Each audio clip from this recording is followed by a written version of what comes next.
Well, hello, folks out there in YouTube land. Got a big show lined up for you. Let's get right on into it. All right, SEC coaches get real. This is the time of year when we get to hear from all the anonymous coaches about SEC teams. This could be quite interesting. Now, typically, the last thing I'd want to do is hear something anonymously about another team. Liar! Okay, yeah, I do like hearing this kind of stuff. You probably do too. And this was done by Athlon Sports. It's all about this coming year. And at the start of this, they say it's not easy getting college football coaches to honestly comment on another coach or a team. It's incredibly difficult because it becomes clipboard material, and they'll use it for motivation and everything else next time you play them. But if it's anonymous, they'll pretty much tell you the truth. So let's start out with Alabama and Kalen DeBoer.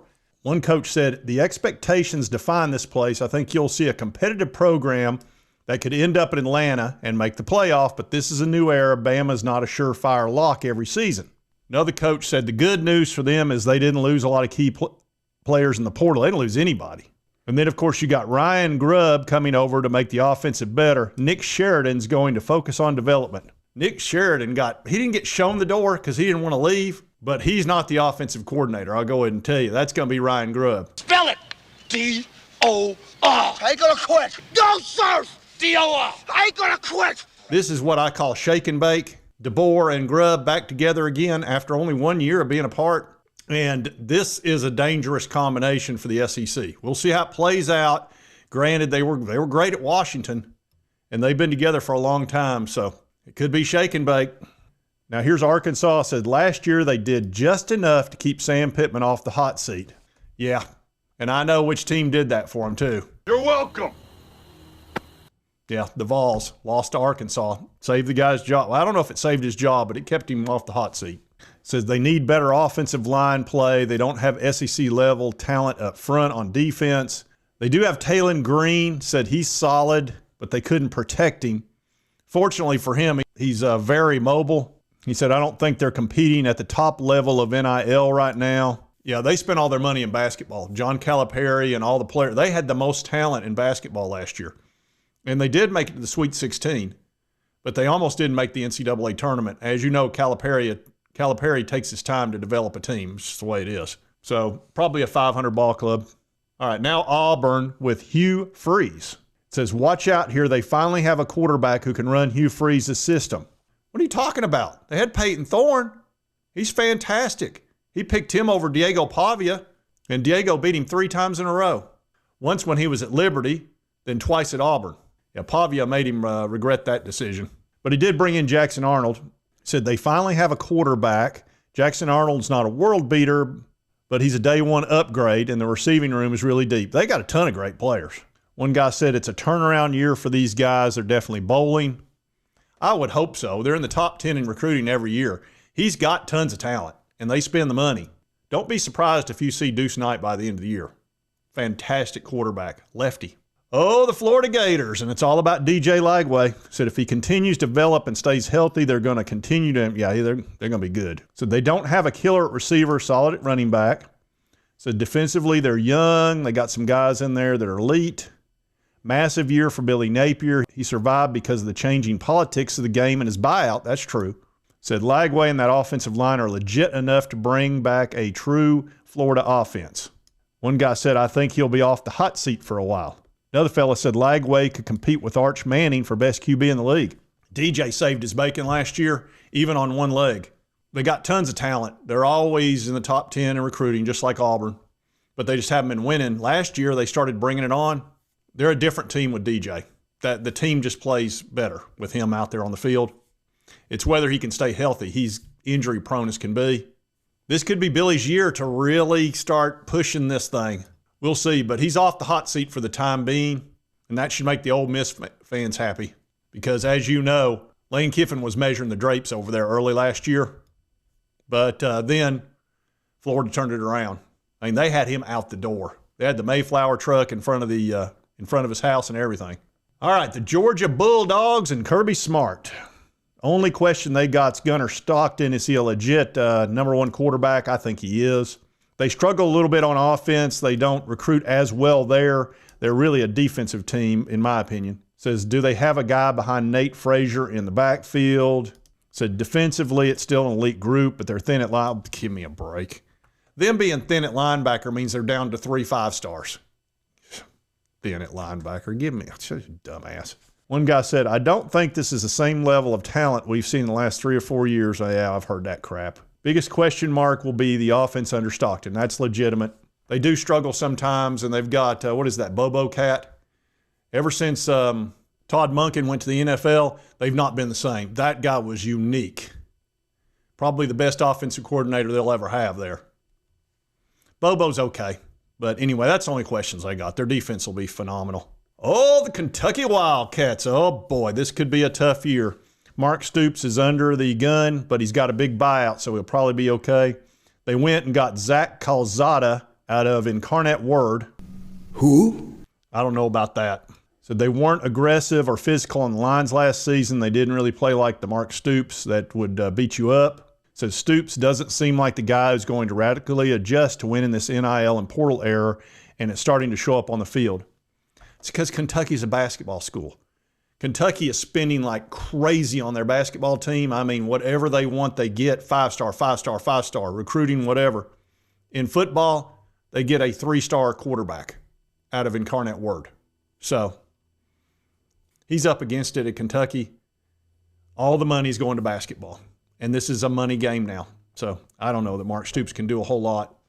He'll probably win 5 or 6 games if I had to guess, and they'll want to fire him, but they don't have the money to pay him off. And I don't think he'll do a John Calipari and not, just leave. I don't see that happening. Talks about this is a make or break year for the future of the pro. No, it's not. They can't fire him, so it's just going to be rough. All right, Brian Kelly at LSU. And, of course, Garrett Nussmeier is their very legitimate quarterback, very talented. He's not mobile, but he's got a great arm. Says a really good job finally getting serious in the portal, man. They put some weapons around him, that's for sure. They spent a ton. Brian Kelly's feeling the heat. They're going to take a significant step back on the offensive line. Well, that's because a bunch of them went to the NFL. Talks about how they restructured. This isn't an autonomous coaching culture anymore. Says GM, their general manager, Austin Thomas, has a huge role building the roster. It showed this offseason. They really tried to build the roster. So they have playoff expectations here, definitely. Said they think there's some serious pressure. Yeah, there's some pressure on him for sure. And we're sitting here again. Talking about the same things. Sure. All right, Mississippi State and Jeff Leby. One guy said this is a very thin roster. They were hit hard in the portal. Their biggest weakness outside of the defense is receiver. They've been portal to death. Some guys who will start on the line right away. The defense is legitimately bad. This is the ultimate line of scrimmage league, and they were the worst defensive line we saw last season. Said, I think every one of their starters will be portaled. Said the defensive front and run game defense have to improve dramatically. If you don't have that in this league, you're dead. Yeah, Jeff Leby's, they don't have any money. Ole Miss has got plenty of money, but Mississippi State doesn't. Doesn't make any sense to me. Give me the money. Give me the money. But is what it is. Oh, Missouri and Eli Drinkwitz. Says one of the most underrated coaching staffs in the entire country. If they can flip the QB, and that's not going to be easy, folks, and rework the offensive line, win another 10. If they win another 10 games, Eli's done a great job. They brought in this Bo Prabula. What? Big raw talent that could really thrive in Eli's offense. I'm going to tell you something. That Brady Cook was special. He was a guy with a ton of moxie. I can't believe he went undrafted. I know he was hurt, had the bad wrist and the bad ankle. I would have drafted him, in the 5th or 6th round. I think he's terrific. He could be a great quality backup quarterback in the NFL, a starter in a pinch, and he's a winner. Missouri was a very different team without him. Yep. We stand on business, John. Says Bo is a very physical runner. You wonder how often he can do that in this league, definitely, and stay healthy. Now, the guy said, this isn't an overly talented roster right now and might not win as many games. But the program's healthy and identities are strong. Yeah, Eli's done a good job there. All right, now Oklahoma Sooners with Brent Venables. Said it's a hot seat situation for sure. They're banking on John Mateer coming in from Washington State. Their receivers were non-existent last year. That's because they were always hurt. Did y'all see that field last year? We played on it. Our guys couldn't cut on it at all. Our running back, Dylan Sampson, all he could do was run downhill. He said he couldn't cut on that field at all, that he was concerned about even trying to cut, that he would probably sprain his ankle. So I'm not a bit surprised their receivers got hurt last year, and they all had soft tissue injuries, which is what happens when you play on a poor field. I knew they shouldn't have hired Carl. Okay, I guess we're playing for keeps now. I guess the kidding around is pretty much over, huh? But anyway, if they ever get that field squared away, I think they'll be okay. It says normally it's not a great idea when a head coach goes back to play calling, but Brent Venables was one of the best in the nation at it when he was at Clemson. He wants more control. Yeah, he's a great defensive coordinator. Said it's a huge gamble that Mateer can come in and immediately assimilate to playing against the defenses of this league. Mateer's good. We'll see if he can do it because that's what will determine this staff's future. They spent the money on him. Mateer put up gaudy numbers. Now, it was in a much easier league, but it wasn't, group of five. So I thought that was a great pickup on their part.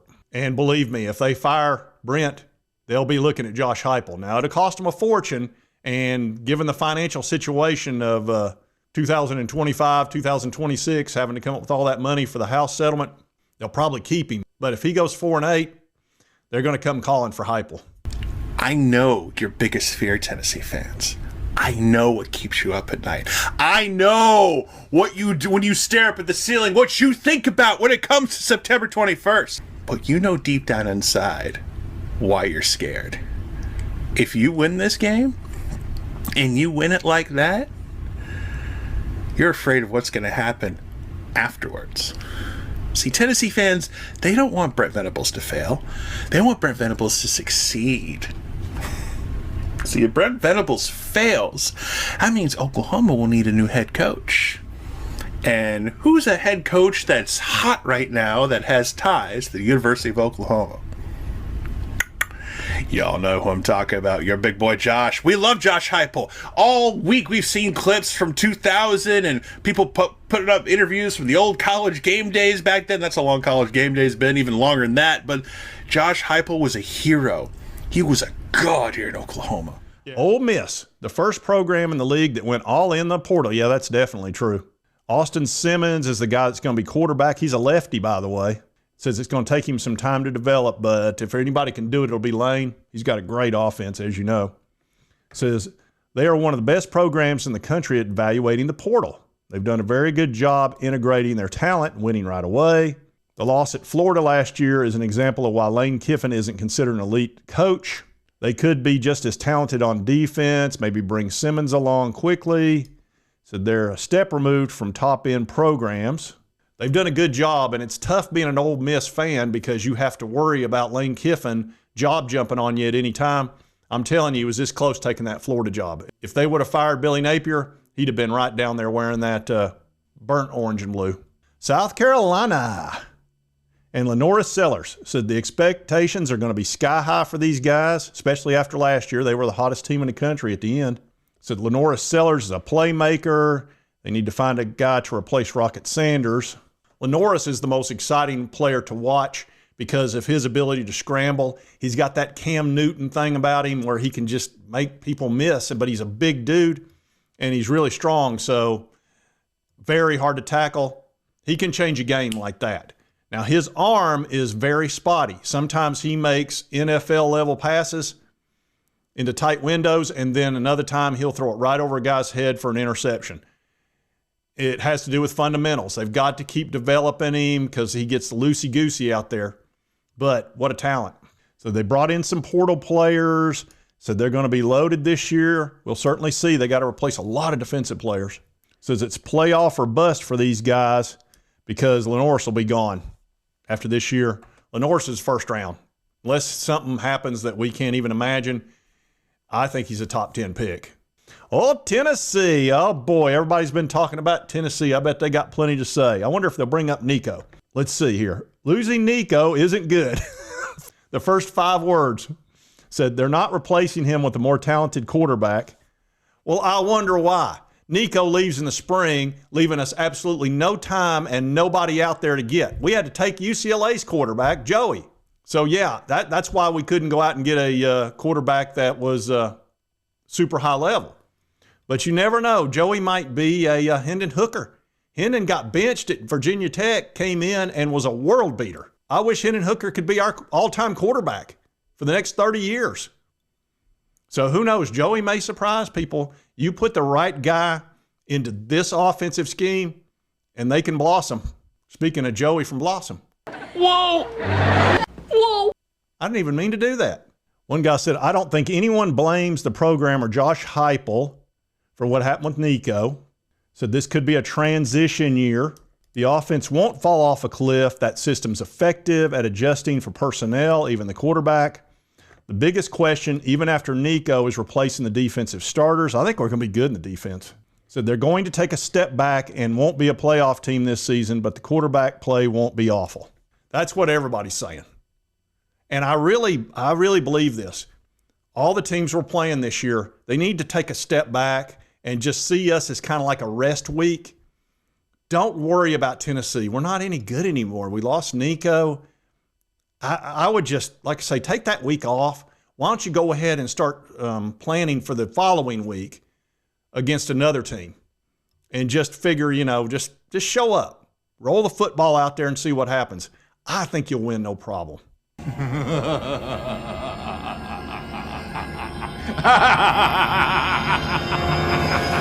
Yeah, take us for granted. That's what they did in 2022. How'd that work out, by the way? Oh, Texas and Arch Manning says right now the belief is that Arch Manning will elevate the offense immediately. Arch that he could be terrific. One guy said this kid is legit Heisman level package and he can run. Of course, they're loaded across the board. Great defensive line, next level pass rushers, physicality. They've spent a fortune. And by the way, they're spending $40 million this year between revenue sharing, which they're going ahead and spending, and also NIL. If Deloitte says those deals are no good, are they going to get thrown out of the SEC like everybody's threatening Tennessee? But I guess if you're Texas, you can do what the hell you want. I'm going to nail you. Now, haven't you noticed? You got to be a man to play in my league.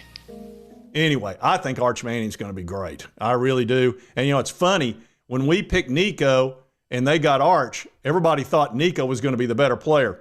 Now, it's pretty obvious that's not going to be the case. I think Arch is going to be terrific.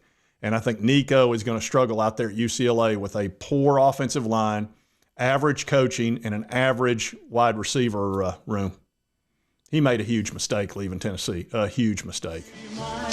Big mistake. Big. Huge. I have to go shopping now. And Arch is in the right spot at Texas.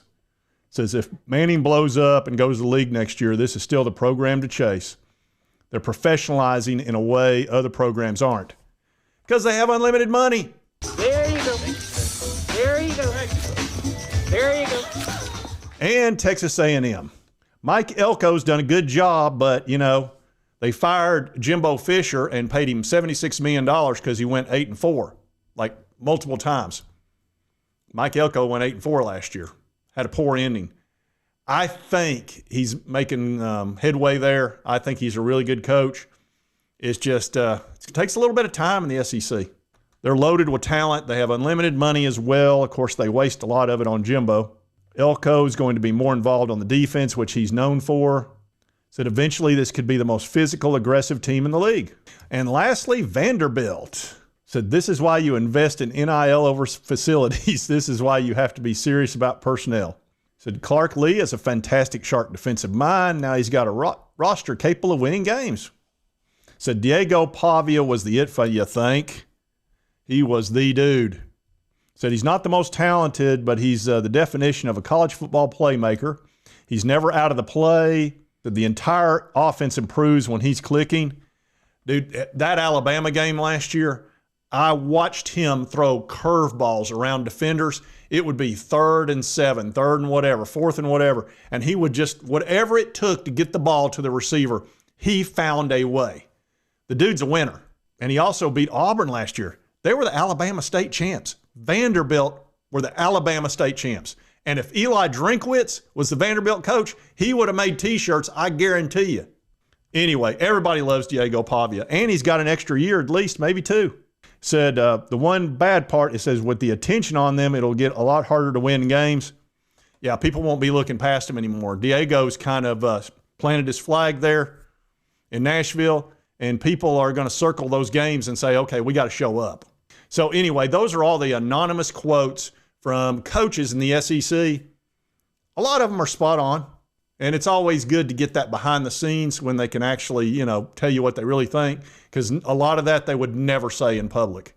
Because again, that's bulletin board material, and it can be used against you forever. So you got to be really careful when you're a head coach, unless you're Lane Kiffin or Steve Spurrier, because you can't spell citrus without a U and a T in it. That still makes people mad. Anyway, if you like this content, be sure to hit that like button. Lets me know to continue to cover all these big college sports stories. If you've not subscribed, boom, boom, boom, hit that button right there. It will not cost you a dime. Help you get my videos. And right over here is the most recent video that YouTube believes you will enjoy. I don't know how they know that. Anyway, we'll see you next time on Sports Talk J.